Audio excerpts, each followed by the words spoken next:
Itago niyo na lang ako sa pangalang Mark. Galing ako sa isang mahirap na pamilya, magsasaka ang aking mga magulang. Sa awa ng Panginoon, nakatapos ako ng high school. Pero alam kong hanggang doon lang muna ang kaya ng pamilya namin. Bilang panganay at breadwinner, nagdesisyon akong mag-abroad pagkatapos ng high school para matulungan sila. Wala rin kaming sapat na pera para sa kolehiyo, kaya pinili kong magsakripisyo. Nag-apply ako bilang laborer sa ibang bansa.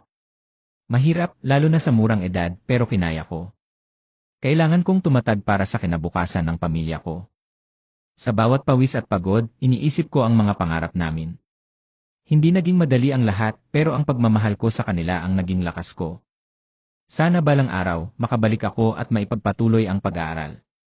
Hindi ako nawawala ng pag-asa dahil alam ko, darating din ang tamang panahon para sa tagumpay. Patuloy akong nangangarap.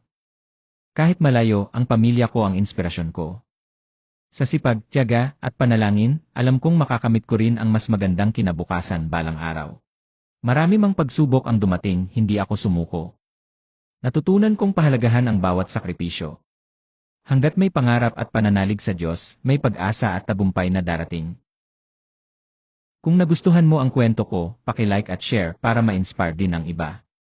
Salamat sa suporta.